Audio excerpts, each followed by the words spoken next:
ప్రియమైన లయన్స్ కుటుంబ సభ్యులారా, సేవాస్ఫూర్తితో ముందుకు సాగే మహోన్నత హృదయులారా, ప్రపంచంలో 4వసారి, భారతదేశంలో 2వసారి అయిన లయన్స్ గ్లోబల్ సర్వీస్ వీక్ మన మల్టిపుల్ 316 ఆధ్వర్యంలో నిర్వహించడం మన మల్టిపుల్కు గర్వకారణం.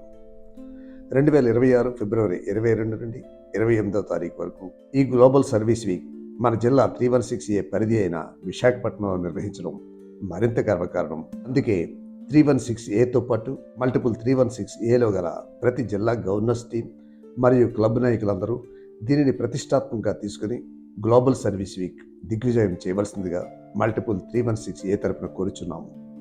ఇది మన శక్తిని, మన సేవా తపనను ప్రపంచానికి తెలియజేసే ఒక అదృష్ట సమయంగా భావించండి. ఎందుకంటే గ్లోబల్ సర్వీస్ వీక్ కేవలం ఒక కార్యక్రమం కాదు, ఇది ఒక ఉద్యమం, ఇది ఒక సేవా యజ్ఞం, ఇది మన హృదయాల స్పందన. 10,000 మంది స్కూల్ పిల్లలకు కంటి పరీక్షలు, ఉచిత కళ్ళ అద్దాల పంపిణీ, మొక్కలు నాటడం, డయాబెటిక్ స్క్రీనింగ్, శానిటరీ నాప్కిన్స్ పంపిణీ, బీచ్ క్లీనింగ్, స్ట్రైట్స్ వాక్ వంటి కార్యక్రమాలతో ఈ వారం రోజులు మన సేవా చైతన్యం ప్రతిధ్వనించాలి. మన ఒక్క అడుగు ఒక కుటుంబానికి ఆశ కలిగించాలి. మన ఒక్క చిరునవ్వు ఒక జీవితాన్ని మార్చాలి. మన ఒక్క సేవ సమాజానికి వెలుగునివ్వాలి. అందుకే ప్రతి లైన్, ప్రతి వాలంటీర్, ప్రతి సేవాభిలాషి ఈ గ్లోబల్ సర్వీస్ వీక్లో చురుగ్గా పాల్గొనండి. రండి, చేతులు కలుపుదాం, రండి, హృదయాలు కలుపుదాం, రండి, సేవను సంభరంగా మార్చుదాం. మన నినాదం ఒక్కటే, వి సర్వ్.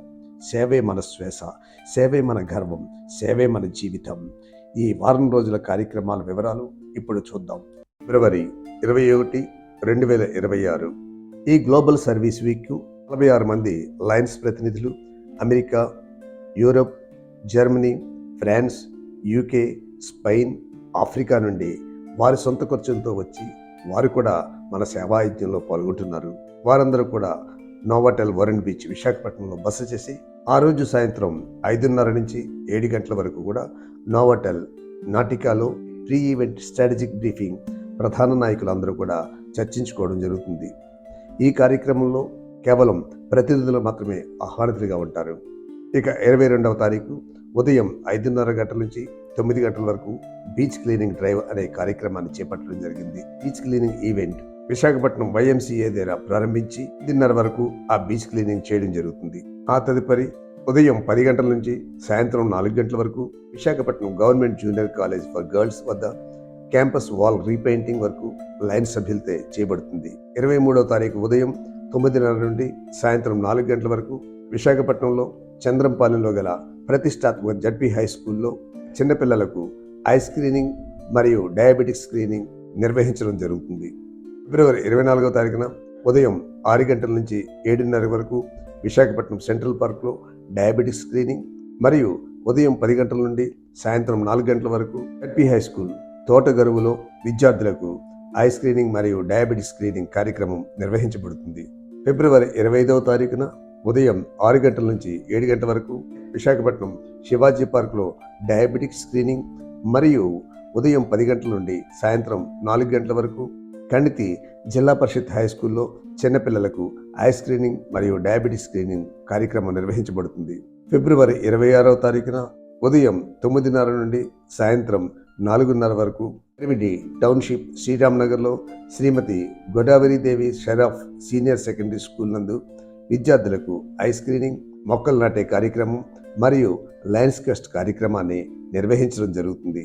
ఫిబ్రవరి 27వ తేదీన ఉదయం 10 గంటల నుండి సాయంత్రం 4 గంటల వరకు జడ్పీ హై స్కూల్ గాజువాకలో చిన్నపిల్లలకు కంటి పరీక్షలు మరియు డయాబెటిస్ స్క్రీనింగ్ నిర్వహించడం జరుగుతుంది.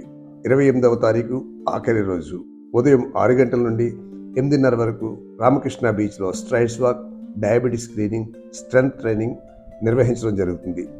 మన లయన్స్తో పాటు విశాఖ రన్నర్స్ ఈ కార్యక్రమంలో పాల్పంచుకోవడం జరుగుతుంది. ఈ కార్యక్రమాలన్నిటికీ నిర్వాహకులుగా లైన్ కేవీ రావు గారు, లైన్ DSSB వర్మ గారు, లైన్ MS రావు గారు వ్యవహరించడం జరుగుతుంది. వారి యొక్క టెలిఫోన్ నెంబర్లు కూడా ఈ పోస్టర్లో మీకు ఇవ్వడం జరిగింది. ఈ కార్యక్రమంలో ఇంటర్నేషనల్ డెలిగేట్స్తో పాటు మన international president, vice presidents, immediate past president వీరందరూ కూడా పాల్గొనడం జరుగుతుంది. కాబట్టి అరుదైన ఈ అవకాశాన్ని సద్వినియోగం చేసుకోండి. ఇంటర్నేషనల్ ప్రతినిధులతో సేవా యజ్ఞంలో మనం కూడా పాల్గొనే అవకాశాన్ని సద్వినియోగం చేసుకోండి. ఇది కేవలం లయన్స్ సభ్యులే కాకుండా సేవా సంస్థలైన రోటరీ, జేసిస్ ఇటువంటి ఇతర సంస్థలు కూడా ఈ సేవా యజ్ఞంలో పాల్గొవచ్చు. అదేవిధంగా వ్యక్తిగతంగా కూడా పాల్గొవచ్చు. కాబట్టి ప్రతి వారిని కూడా ఆహ్వానిస్తూ ఈ సేవా యజ్ఞాన్ని దిగ్విజయం చేయవలసిందిగా కోరుచున్నాను.